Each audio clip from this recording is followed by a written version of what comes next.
Shalom, salam berkat dari kami untuk pendengar sekalian. Saat ini pendengar akan diberkati dengan program Hari Ini Harinya Tuhan bagian yang ke-8. Sebuah program rohani tentang doktrin Alkitab yang menolong kita untuk semakin tertanam dalam kebenaran firman dan bertumbuh dalam kemuliaan. Bersama hambanya, Pendeta Gilbert Lumendo, STH. Banyak orang merasa doktrin Alkitab sebagai sesuatu yang membingungkan. Tetapi tahukah saudara bahwa doktrin Alkitab intinya adalah memahami Alkitab dengan benar, dengan pemahaman yang sistematis, sehingga kita terus dapat tertanam di dalam kebenaran firman, sehingga kita terus bertumbuh di dalam kemuliaan Allah. Buka hati saudara sekalian untuk menerima berkat-berkat firman-Nya hari ini. Salah satu kejahatan iblis adalah pemalsuan dan penyamaran. Karena kalau kita perhatikan apapun yang Tuhan buat, iblis akan coba memalsukannya dan menyamarkannya. Kita lihat beberapa hal yang coba iblis palsukan dan samarkan, misalnya ketenangan dan kedamaian. Wah, iblis mau coba palsukan lewat apa? Lewat seks bebas, lewat apa? Lewat tenaga dalam, ya kan? Katanya kalau tenaga dalam, yoga, ini bisa mendatangkan ketenangan dan kedamaian. Terus yang kasih dalam Tuhan, ini kan ketenangan dan kedamaian yang palsu. Belum lagi yang sekarang sedang rame-ramenya juga, ya kan? Bagaimana orang ikut ajaran hipnosis, ya kan, supaya katanya bisa mendapat ketenangan, kedamaian. Saudaraku, ini kan bukan ketenangan dan kedamaian, ini kan kepalsuan, ini kan melarikan diri dari kenyataan. Semuanya itu kan yang namanya yoga, yang namanya hipnosis. Tahukah saudara, ini kan melarikan diri dari kenyataan. Semua kan yang iblis buat kan gitu. Damai, tenang dengan apa? Melarikan diri dari kenyataan. Pergi ke gunung bertapa, itu kan sama. Tenang dan damai yang melarikan diri dari kenyataan. Yang Tuhan mau adalah kita tenang dan damai di tengah masalah, sambil tetap trust in Him, sambil tetap percaya dan mempercayakan hidup kita sepenuhnya kepada Tuhan, sehingga di tengah badai, di tengah angin ribut, di tengah persoalan, kita tetap percaya bahwa tangan Tuhan yang kuat menyertai dan membimbing kita. Haleluya. Yang kedua yang iblis coba palsukan dan samarkan, yaitu kesembuhan dan mujizat. Coba saudara lihat, di mana-mana ada yang namanya pengobatan alternatif, ya kan? Kesembuhan dan mujizat. Dan kayaknya iblis ahli dalam membuat mujizat, iblis ahli dalam mendatangkan kesembuhan. Saya mau beritahu, the devil never work for free. Setan itu gak pernah kerja gratis.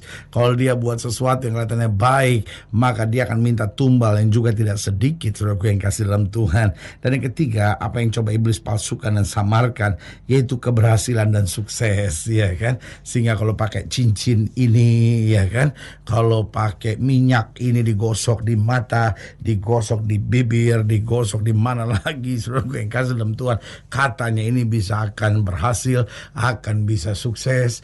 Kalau pakai susuk ini, wah, nyanyi bisa terkenal, jadi artis bisa ternama. Saudaraku yang kasih dalam Tuhan, jangan salah, iblis itu selalu minta tumbal, tumbalnya itu sakit, saudara. Sebagai hamba Allah saya mau bilang, semua yang iblis buat itu hanya palsu, itu hanya samaran dari apa yang sebetulnya Tuhan sediakan buat orang yang percaya. Iblis mulai coba memberikan ketenangan, kedamaian, kesembuhan, mujizat, keberhasilan dan sukses serta keindahan. Sehingga kalau kita punya uang banyak, kita bisa bebas berbuat apa saja, itulah keindahan. Tapi tahukah saudara, keindahan itu waktu kita bisa hidup dalam terang Tuhan, tidak miring ke kiri maupun miring ke kanan, berjalan terus bersama Tuhan. Di situ kita lihat kenikmatan dan keindahan hidup yang luar biasa. Iblis mau memalsukan keindahan duniawi ini dengan apa? Hal-hal duniawi, yaitu keindahan dengan hal-hal seksual misalnya, lalu keindahan dengan hal-hal yang mengikat dan membelenggu seperti minum mabuk, judi, obat terlarang, narkoba, ya kan? Lalu keindahan dengan hal-hal yang merusak, ya kan? Kita merasa indah ketika ketika kita bisa menggait suami orang, ini hancur saudara. Dan keindahan juga dengan hal-hal yang kemudian merugikan kita, ya kan? Orang korupsi, ya kan, kelihatannya indah, merugikan orang lain dan juga merugikan kita waktu ketahuan, habis saudara. Makanya sebagai hamba Allah saya mau ingatkan buat saudara, hidup ini akan indah kalau kita mengenal Tuhan, hidup dalam ketaatan dan berjalan dalam kehendaknya saja. Haleluya. Selamat datang dalam program kita hari ini, harinya Tuhan, sebuah program rohani yang kembali mengingatkan kepada kita betapa pentingnya kita menjadikan firman Tuhan sebagai dasar keseharian hidup kita. Karena selama kita jadikan firman Tuhan sebagai dasar keseharian hidup kita, langkah-langkah ke depan kita penuh dengan kepastian, kemenangan, berkat, mujizat dan perkara-perkara besar. Haleluya. Dan dalam program ini kita sedang membahas tentang keindahan sempurna. Karena keindahan yang dunia tawarkan sementara, keindahan yang setan tawarkan adalah kepalsuan, tetapi keindahan yang Kristus tawarkan adalah keindahan yang sempurna. Haleluya. Nah, saudara yang kasih dalam Tuhan, dalam pembahasan kita tentang keindahan sempurna, kita mau sama-sama belajar dari Yesaya pasal 27. Yesaya pasal 27 ayat yang pertama sampai ayat yang ke-11. Demikian firman Tuhan. Yesaya pasal 27 ayat pertama sampai 11. Demikian firman Tuhan. Di bawah judul perikop, nyanyian ratapan mengenai Tirus. Datanglah firman Tuhan kepadaku, hai engkau anak manusia, ucapkanlah satu ratapan mengenai Tirus, dan katakanlah kepada Tirus yang terletak di pintu masuk lautan, yang berdagang dengan bangsa-bangsa di banyak daerah pesisir. Beginilah firman Tuhan Allah, hai Tirus, engkau berkata, aku kapal yang maha indah, wilayahmu di tengah lautan, ahli bangunanmu membuat keindahanmu sempurna. Lihat, ahli bangunanmu membuat keindahanmu sempurna. Lihat, apapun yang Tuhan buat, keindahannya selalu sempurna. Seluruh badanmu mereka buat dari kayu sanobar senir. Mereka mengambil aras Libanon, membuat bagimu tiang layar. Pohon terbantin dari Basan dipakai untuk dayungmu. Geladakmu mereka buat dari tulang gading, ditatahkan di cemara dari pantai Kitim. Layarmu diperbuat dari linen halus yang berwarna-warni dari tanah Mesir. Itulah tandamu, dan tendamu diperbuat dari kain ungu tua dan kain ungu muda dari pantai Elisa. Orang Sidon dan Arwad menjadi pendayungmu, tukang-tukangmu hai Tirus berada padamu, mereka menjadi pelaut-pelautmu. Ayat yang ke-9 dikatakan, tua-tua Gebel dengan ahli-ahlinya berada padamu, hendak memperbaiki kerusakan-kerusakanmu. Segala kapal laut beserta anak kapalnya berlabuh padamu, hendak menukarkan barang dagangannya. Orang Persia, Lut dan Put yang menjadi prajuritmu ada dalam ketentaraanmu. Perisai dan ketopong digantungkan padamu, mereka menambah semarakmu. Orang Arwad dan tentaranya memanjat di atas tembok-tembokmu sekeliling, dan orang Gamat di atas menara-menaramu.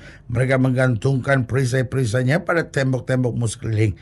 Mereka membuat keindahanmu sempurna. Sekali lagi saya ulangi, keindahanmu sempurna. Itu yang Tuhan mau buat, keindahan yang sempurna, keindahan yang sejati, keindahan yang kekal. Nah, pertanyaannya, bagaimana dalam hidup ini kita bisa menerima keindahan yang sejati, keindahan yang sempurna, keindahan yang kekal? Yang pertama, jika kita mengerti kehendak Allah. Saudaraku yang kasih dalam Tuhan, Alkitab bilang, jika kamu tahu kebenaran, kebenaran itu akan memerdekakan kamu.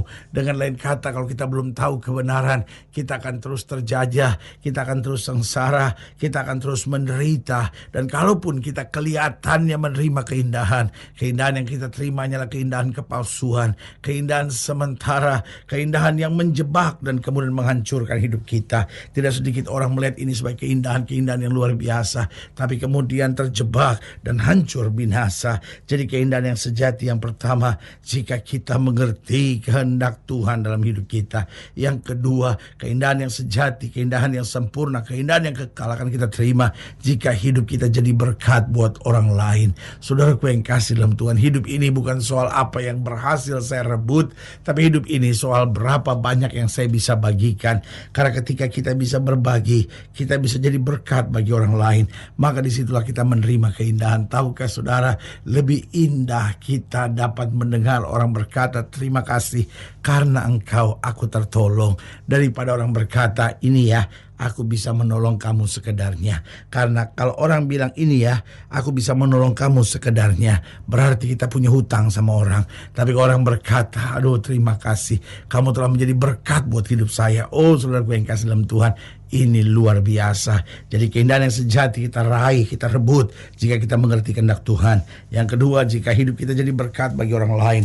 Yang ketiga, jika kita tahu bersyukur dalam segala hal, hidup akan jadi indah, hidup akan jadi luar biasa, hidup akan jadi menarik jika kita tahu bersyukur dalam segala hal. Kalau kita selalu bersungut-sungut, saudaraku, hidup ini akan rasa penuh dengan tekanan, penuh dengan kekecewaan, penuh dengan penderitaan. Tapi kalau kita tahu bersyukur dalam segala hal, kita mendapatkan damai, kita mendapatkan kekuatan, kita mendapatkan tuntunan, bahkan kita mendapatkan kesembuhan dan mujizat dalam hidup kita.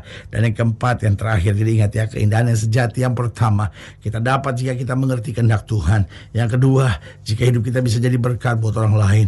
Yang ketiga, jika kita tahu bersyukur dalam segala hal. Dan akhirnya keindahan yang sejati yang keempat kita dapat jika kita selalu berpikir positif dalam segala hal. Seringkali persoalannya, pikiran kita terlalu negatif. Kita selalu mikirkan hal-hal yang negatif, hal-hal yang menakutkan, hal-hal yang menyedihkan, hal-hal yang memahitkan hidup kita. Tapi mulai hari ini ingat, jangan lagi berpikir yang negatif. Belajarlah berpikir positif.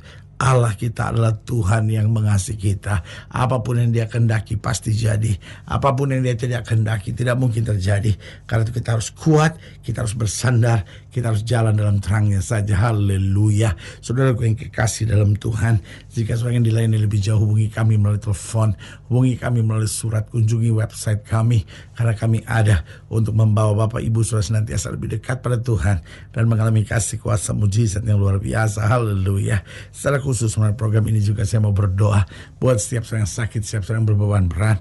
Karena saya percaya bahwa bagi Allah tidak ada perkara yang mustahil. Nah saudara-saudara yang didoakan secara khusus boleh taruh tangan kanan saudara di dada dan kita akan doa. Mari kita berdoa. Bapa, dalam nama Yesus, hamba doa buat yang sakit, hamba doa buat yang berbeban berat, hamba doa untuk setiap mereka yang sedang menghadapi masa-masa yang sukar. Karena hamba percaya bahwa bagi Allah tidak ada perkara yang mustahil. Bapa, hamba berdoa di dalam nama Yesus, Tuhan jamah. Yang sakit Tuhan sembuhkan, yang lemah Tuhan kuatkan, yang susah Tuhan hiburkan, yang jatuh Tuhan angkat. Sehingga hari-hari yang penuh kemenangan boleh berlaku. Bapa, hamba berdoa secara khusus bagi mereka yang taruh tangan kanannya di dada. Karena mungkin hari-hari ini tertipu oleh keindahan duniawi. Hamba berdoa di dalam nama Yesus, Tuhan jamah. Anugerah kasih karunia, berkat dan rahmat Tuhan boleh terus tercurah buat orang percaya. Di dalam nama Yesus kami berdoa. Haleluya. Amin. Saudara yang kasih dalam Tuhan, kita sudah berdoa. Ingat, Allah tidak pernah lalai menepati janjinya. Inilah saatnya buat kita untuk bangkit, bersemangat, bersuka cita dalam menghadapi segala perkara. Karena kita tahu Yesus hidup, Yesus berkuasa, dan selalu menyediakan yang terbaik buat anak-anaknya. Doa saya menyertai saudara. Sampai berjumpa pada program berikut. Dan jangan lupa, jadikan hari ini harinya Tuhan. Haleluya.